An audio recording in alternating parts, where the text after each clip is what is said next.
Olá pessoal, tudo bem com vocês? Vamos então dando continuidade à nossa disciplina.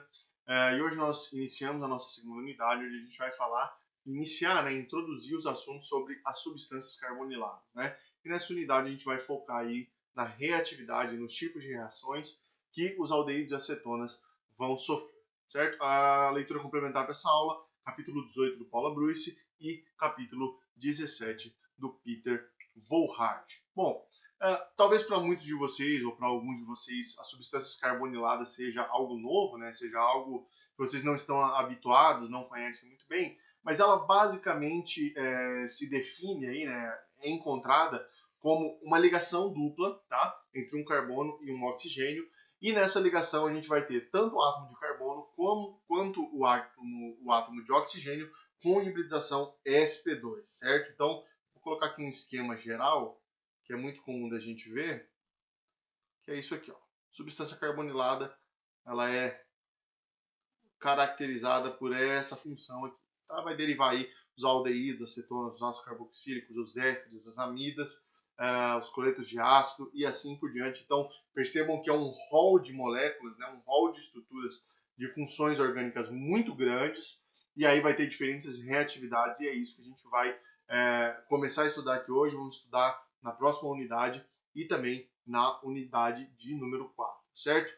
O sistema carbonílico, o que a gente precisa saber logo de cara é que ele se assemelha muito com os alcenos, tá? É uma dupla ligação entre o carbono e o oxigênio. Uma ligação é sigma e outra ligação é pi, ou seja, a ligação sigma é formada pela sobreposição frontal de dois orbitais sp2, tá? Porque cada um dos átomos tem hibridização sp2, e a ligação pi é formada por uma sobreposição lateral de dois orbitais do tipo p puros, tá? Contendo um elétron cada um desses orbitais em cada um dos átomos. Por ter semelhança com os alcenos, obviamente também vão ter uma geometria planar, até porque a hibridização do carbono e do oxigênio é sp2, e consequentemente essa ligação vai ser um pouquinho mais curta, porque nós temos mais elétrons envolvidos na ligação, o que vai aumentar a atração eletrostática entre o átomo, o núcleo do átomo, né, os prótons do núcleo do átomo e os elétrons das ligações. Bom, uma diferença que a gente tem é que lá nos alcenos a gente tem um ângulo de ligação perfeito de 120 graus.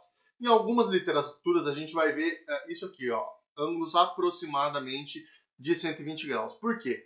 Existe uma tendência na carbonila de haver uma repulsão no ângulo do plano trigonal. Por quê? Porque como o oxigênio está hibridizado sp2, ele deixa um par de elétrons não ligante em dois orbitais sp2 também, certo?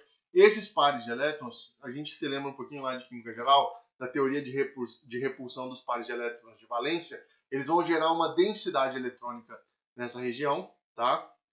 Que vai tender a repelir os elétrons dessas ligações aqui, ó, dos grupos que estão ligados à carbonila. E aí percebam que existe uma tendência desses ângulos de ligação serem um pouquinho maiores, tá? Os grupos que estão ligados no carbono da carbonila estarem um pouquinho mais desviados ali em valores positivos do ângulo de 120 graus que a gente vai encontrar nos alcenos, tá? Quando a gente tem um carbono de hibridização sp2, tá? Então é só para a gente saber que a presença do oxigênio desse par de elétrons não ligantes, esses dois pares de elétrons não ligantes ali em dois orbitais sp2 vai desviar um pouquinho o ângulo daquele ângulo ideal de carbono sp2 de 120 graus que nós vimos já desde da nossa disciplina passada. Bom, qual que é a principal implicação da estrutura, né, do sistema carbonílico vai trazer para esse sistema? É obviamente a reatividade. Logo de cara a gente já fala aí, já traz que ele vai atuar como um eletrófilo, certo? Pessoal, o oxigênio é um átomo mais eletronegativo que o carbono. A gente já viu isso um pouquinho lá na nossa primeira unidade, quando a gente tinha o efeito retirador de elétrons, né? Por efeito mesomérico nos sistemas carbonílicos. Aí os elétrons tendiam a ir lá se aproximar do oxigênio e ficar sob o oxigênio porque ele é mais eletronegativo, tá? Então, o oxigênio mais eletronegativo, nós vamos gerar um momento de polo na direção do oxigênio. Então, para atingir um equilíbrio de eletronegatividade, os elétrons dessa ligação carbono-oxigênio vão tender a se aproximar do oxigênio, tá? Chegar mais próximo do oxigênio porque ele tem uma afinidade maior por elétrons. Consequentemente, nós acumulamos aqui uma densidade de carga negativa sobre o oxigênio, porque ele está tendo os elétrons ali se aproximando dele, e consequentemente uma densidade de carga positiva sobre o átomo de carbono. Então, num sistema carbonílico, que nos aldeídos e nas cetonas, onde a gente está estudando hoje, mas nos outros também, nós temos esse carbono carbonílico deficiente em elétrons, tá? Justamente por causa desse momento dipolo, que vai enfraquecer, vai deixar pobre em elétrons o átomo de carbono. E aí, consequentemente, ele vai reagir, ele pode reagir, né, com espécies ricas em elétrons, ou seja, com o nucleófilo, né, recebe um ataque nucleofílico, o que vai levar ao rompimento de uma ligação pi, certo? Mas isso a gente já vai ver logo em seguidinho ali, quando a gente dá uma olhada nos dois tipos de mecanismos clássicos que a gente tem, principalmente nos alcenos e nos aldeídos. Uma coisa que a gente precisa saber, eu já falei anteriormente, o sistema carbonílico é planar e isso pode alterar na estereoquímica da reação, tá? Pode não, na grande maioria das vezes vai alterar quando a estereoquímica nos dá alguma informação importante, tá? Sobre a disposição dos grupos no espaço. Como é planar, o nucleófilo pode atacar o carbono tanto por baixo quanto por cima, tá? E a gente vai ver situações específicas onde esse ataque, tanto por baixo quanto por cima, pode nos gerar estereoisômeros diferentes, tá? É um par de enantiômero, por exemplo, caso a gente tenha esses grupos todos diferentes no final, no produto final. Tá? Então, isso pode acontecer, é importante que a gente saiba. O ataque pode acontecer por baixo e também pode acontecer por cima desse nucleófilo por causa da planaridade do sistema carbonílico, de uma carbonila. Bom, a adição nucleofílica em um sistema carbonílico, ela pode ser tanto em condição básica quanto em condição ácida, tá? Tem uma pequena diferença no mecanismo e é isso que a gente vai ver. Bom, primeira delas, condições básicas. E aí, quando a gente tem condições básicas, nós vamos ter nucleófilos fortes. Por quê? Porque sempre vai ter lá uma espécie nucleofílica carregada. Lembra lá das reações de substituição nucleofílica? Quando nós falamos de nucleófilos fortes e fracos. Sempre que nós comparamos dois nucleófilos com o mesmo átomo, então, vamos supor aqui, etanol e o íon etóxido, tá? O oxigênio atuando como nucleófilo. No etanol, como esse oxigênio não está carregado, nós podemos considerar ele um nucleófilo fraco moderado, tá? Mas caso a gente use uma condição básica e desprotone esse etanol, nós vamos formar o íon etóxido. Formou o íon etóxido, como a gente tem uma densidade de carga negativa acumulada no oxigênio, nós já podemos considerar esse etóxido como um nucleófilo forte. Então, a grande maioria dos nucleófilos considerados fortes são carregados negativamente, tá? Porque, em geral, vão ser bases não muito estáveis, tá? Bases bastante fortes que podem ou desprotonar alguma coisa ou atacar um centro eletrofílico. No caso aqui, vai ter um ataque a um centro eletrofílico. Então, vamos lá. Esse ataque, já disse, pode acontecer tanto por cima quanto por baixo. É preciso que a gente tenha em mente que a carbonila tem uma geometria trigonal planar, certo? Então, tendo o ataque, vai vir, o nucleófilo vai atacar, vai compartilhar um par de elétrons, certo? Quando ele compartilha um par de elétrons com átomo de carbono, uma ligação pi carbono-oxigênio se rompe. Se rompe e leva os dois elétrons, é uma clivagem, é um rompimento heterolítico. Então, os dois elétrons da ligação carbono-oxigênio do tipo pi se acumulam sob o átomo de oxigênio e nós formamos uma nova ligação carbono-nucleófilo, certo? A parte final da reação, como o meio está básico, tá? Eu vou ter uma espécie lá do nucleófilo ó, que está protonada, que ele está desprotonado, né? Está na forma de um ânion, mas vai ter uma parte lá que vai estar protonada. Aí esse oxigênio, né, como o meu meio está básico, ele vai lá com um par de elétrons que está excedente no átomo de oxigênio e vai desprotonar esse nucleófilo, ou seja, vai pegar um átomo de hidrogênio e esse hidrogênio vai deixar dois elétrons lá para formar um equivalente aqui da espécie nucleofílica para nos dar um álcool como produto final, certo? Então vamos lá, adicionamos a um aldeído ou a uma cetona, tá? Que é o caso que a gente está estudando nessas aulas. O que eu vou ter? A adição no produto, né? Primeiro, um produto tetraédrico, tá? Então eu tinha um carbono sp2, ó, eu vou adicionar um grupo, ele vai passar a ter uma hibridização sp3, então passo a ter um carbono tetraédrico. Eu adicionei um nucleófilo e, na grande maioria das vezes, eu vou ter ali no final da reação um álcool. Da onde que vem esse álcool? Exatamente do oxigênio da carbonila, que teve essa ligação pi rompida, formou lá uma espécie carregada de oxigênio que desprotonou e formou uma hidroxila, beleza? Isso é o mecanismo em condições básicas. Qual que é o mecanismo em condições ácidas, tá? Geralmente, em condições ácidas, a gente usa nucleófilos fracos, certo? nucleófilos que não são carregados. Por exemplo, um caso assim, água, etanol, tá? Eu não tenho a desprotonação. Então ele vai atacar com um par de elétrons não ligantes, não com uma carga negativa, que seria um par de elétrons que está excedente e reage muito facilmente a partir daquele átomo, tá? Então, condições ácidas, geralmente nucleófilos fracos. Para que a reação aconteça com um nucleófilo fraco, eu preciso deixar o eletrófilo mais forte. Tá? Lembra, a gente já vinha falando isso desde a unidade passada. Como é que eu deixo uma carbonila mais forte? Reagindo essa carbonila com um ácido, tá? Da seguinte forma. Reagir aqui com um ácido H, um ácido mineral, por exemplo, ácido bromídrico, ácido sulfúrico também. Dá para botar uma gotinha na reação e acelerar esse processo. Como que funciona? Da seguinte forma.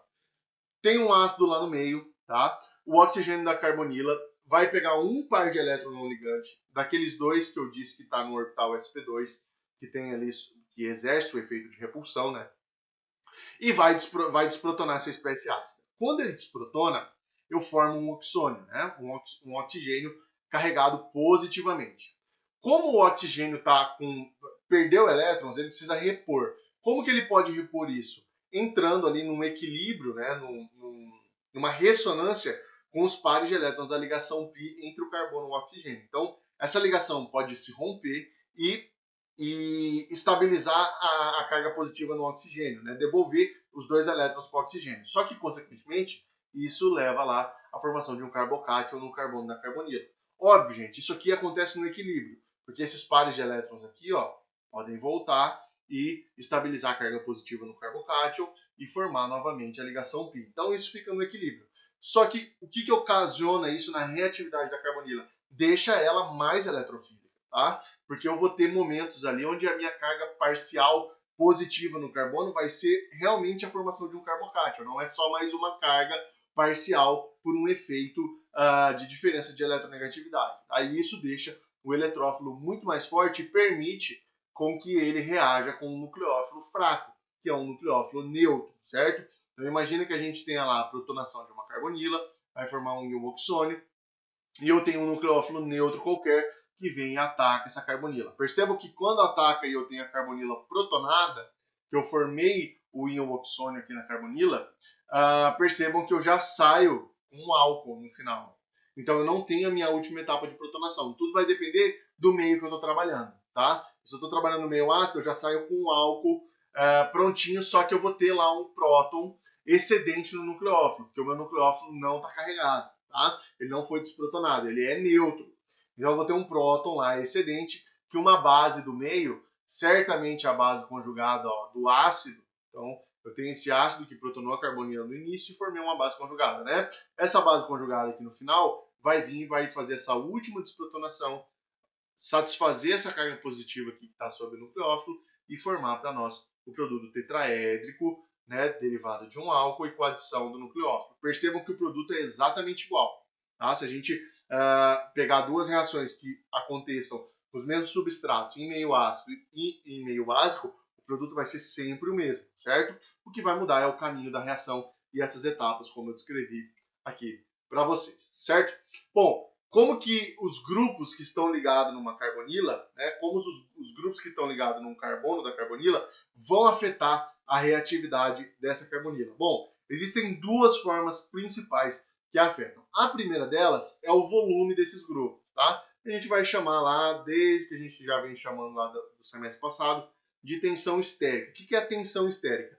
É a aproximação de nuvens eletrônicas, uma aproximação espacial delas que vai gerar um efeito de repulsão, certo? E isso vai gerar um gasto energético para a molécula. Então, sempre que eu tiver nuvens eletrônicas, grupos se aproximando no espaço, os elétrons, né, dos orbitais moleculares que compõem as ligações desses grupos vão se repelir. E isso vai me gerar energia, né? Isso vai me gerar um gasto energético e vai aumentar a minha instabilidade, certo?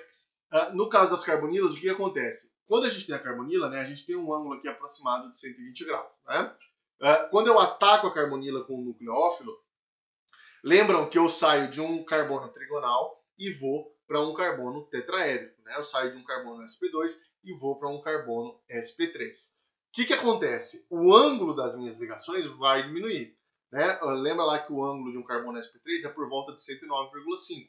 Então eu vou aproximar esses grupos. O que acontece? Quando eu tenho uma cetona, eu tenho dois grupos R, né? Dois grupos alquila, arila ou qualquer outros grupos ali ligado a essa carbonila. Quando eu passo para o estado tetraédrico, esses grupos R, né, esses grupos alquílicos, por exemplo, como as ligações vão se aproximar quando esse carbono for tetraédrico, vai gerar um efeito de repulsão, tá? E isso vai fazer que uma cetona, por exemplo, seja menos reativa que o aldeído. Por quê? Um dos átomos que está ligado na carbonila de um aldeído sempre vai ser um hidrogênio, tá? E o outro vai ser só um grupo R. Então, quando eu formar o intermediário tetraédrico e até mesmo o produto, o que vai acontecer? Os grupos vão se aproximar, mas um deles vai ser hidrogênio. O hidrogênio não tem volume, o hidrogênio é bem pequenininho, tá? Então ele não vai afetar tanto nesse meu efeito estérico, não tanto quanto na cetona, né? Onde eu tenho grupos R's muito grandes, tá? E aí quando as ligações se aproximam, vai gerar uma tensão estérica ali, um efeito de repulsão. E obviamente o formaldeído, né? Que é o caso onde eu tenho ligado a carbonila dois hidrogênios, vai ser a minha situação mais reativa, tá? Esses hidrogênios, quando forma o intermediário tetraédrico ou até mesmo o produto, eu tenho uma aproximação das ligações, entretanto, o meu efeito de repulsão não é tão pronunciado, porque eu tenho ali hidrogênios. Quando a gente compara cetonas, tá? Comparar várias cetonas, nós vamos ter casos menos reativos, onde a gente tiver um maior volume desses grupos, né? Então percebam, se eu pego aqui a propanona, né? A 2-propanona, duas metilas. Só que se eu pego uma dessas metilas e transformo ela aqui num grupo isobutila, por exemplo, isopropila, o que vai acontecer? Um dos lados vai ter um volume muito maior. Quando eu formo um intermediário tetraédrico, eles vão se aproximar, porque o ângulo de ligação é menor, e isso vai me gerar um efeito de repulsão. E quando eu coloco dois grupos isopropila, isso fica muito mais evidente, né? A minha reatividade diminui, porque eu vou ter uma repulsão muito maior. Então, o primeiro fator que afeta a reatividade de um grupo carbonílico é o volume dos dois grupos que estão ligados a essa carbonila, tá? Óbvio, uma cetona vai ser menos reativa que um aldeído e um aldeído vai ser menos reativo que um formaldeído, tá? E nas cetonas nós temos esse efeito aqui que eu já mostrei para vocês. Um outro fator que vai aumentar, né, a baixa, que vai nos dar mais fundamento para dizer que uma cetona é menos reativa é a questão da hiperconjugação dos grupos alquilas, tá? O que eu tenho? Numa cetona, eu sempre vou ter dois grupos alquilas ou arilas, né? Grupos derivados do carbono que tem ligação carbono-carbono ou carbono-hidrogênio, tá? E no aldeído eu vou ter um grupo que tem esse tipo de ligação e o outro é hidrogênio, correto? O que acontece? Lembra que o carbono de uma carbonila é deficiente em elétrons, né? Ele tem ali uma semelhança de um carbocátion, porque a eletronegatividade do oxigênio é maior e isso gera uma carga potencial positiva no átomo de carbono. Se eu tiver grupos que exerçam efeito de hiperconjugação, o que vai acontecer? Eu vou diminuir a reatividade, porque eu quero, para essa carbonila ser reativa, o meu carbono tem que ser mais positivo possível, correto? Se eu estou com efeito de hiperconjugação aliviando essa deficiência de elétrons que tem naquele carbono, eu vou deixar menos reativo, tá? E aí a minha eletrofilicidade vai ser diminuída, porque o efeito de hiperconjugação vai suprir a deficiência de carga no carbono. E aqui é o outro fator que nos explica por que uma cetona é menos reativa, porque ela tem dois grupos R, ó, que está suprindo a carga, né, o potencial de carga positiva que existe sobre o átomo de carbono. No aldeído, a gente só tem um grupo fazendo isso, tá? E aí a minha reatividade vai ser, consequentemente, maior. Da mesma forma que a gente tem o efeito de hiperconjugação doando elétrons, qualquer efeito ou qualquer grupo, né, que exerça um efeito retirador de elétrons vai aumentar a deficiência eletrônica do carbono, tá? E, consequentemente, vai deixar a carbonila mais eletrofílica e mais reativa. Então, se eu tiver qualquer grupo que, por efeito indutivo, né, retira elétrons ao longo das ligações sigma, eu vou deixar a carbonila mais ativa, porque ela vai ficar mais positiva e vai ser mais eletrofílica e vai ser mais reativa, né? Então, como é que a gente vê isso? Ó? Imagina que eu tenho aqui, ó, sempre nesses primeiros casos, né, aldeídos e aqui uma cetona. Aqui, ó, nesse aldeído, no carbono eu tenho 3 átomos de cloro, né? O cloro está lá nos halogênios, lá bem à direita da tabela periódica, bastante eletronegativo. O que esses cloros vão fazer? Eles são mais eletronegativos que o carbono, então eles vão atrair os elétrons para eles, tá? Os elétrons das ligações sigma. Isso vai fazer com que esse átomo de carbono aqui também atraia os elétrons da carbonila para suprir essa carga que está, né, esses elétrons que estão se aproximando dos átomos de cloro. E isso deixa o meu carbono da carbonila mais deficiente em elétrons e faz com que eu tenha uma maior reatividade, né? A reatividade aumenta para esse lado aqui. Aí eu vou ter depois ali o formaldeído, né? Eu já falei para vocês, 2 hidrogênios, eu não tenho um efeito de repulsão. Quando eu formo, né, o intermediário tetraédrico e até mesmo o produto. E aí depois ali, no caso, quando eu tenho uma metila, né, eu já tenho uma reatividade um pouquinho menor. E quando eu tenho 2 metilas, no caso da acetona, eu tenho uma reatividade menor ainda. Então percebam, gente, ó, a influência desses grupos eletronegativos, né, retirando elétrons por indução e aumentando aqui a reatividade da carbonila, porque deixa ela mais positiva, deixa ela mais deficiente de elétrons ainda e, consequentemente, mais reativa. Correto? Essa foi a nossa aula de hoje. Muito obrigado pela atenção de vocês e nos vemos no próximo encontro. Um forte abraço a todos.